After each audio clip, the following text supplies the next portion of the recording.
Ready to level up your design game and learn a cool text effect in Adobe Illustrator that will blow your audience away? First things first, let's create our compound shape. Use the shape tool to draw any shape you like. I'll use a star for a bit of extra flair, but you can experiment. Make sure the fill is set to your desired color and the stroke is either deselected or uses the same color. Now, grab your type tool and type out the text you want to use. Place it near your shape, but not overlapping it yet. Select your favorite font. Adjust the size and style, and of course, consider your color choice. This is your creative space. This is the crucial step.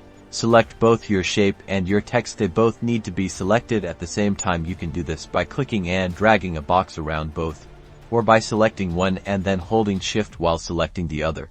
With both elements selected, go to the Pathfinder panel. If you don't see it, head up to Window and find Pathfinder in the Pathfinder panel, and click the -front option. Click on that button to tell Illustrator to create the compound path, and watch the magic happen.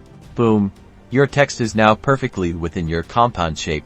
Taking on its form, you can adjust the text position within the shape by double-clicking the text, or, while still in the compound, changing the type using the type tool and clicking the type tool where the text is in the shape. Here's where things get really fun. Experiment.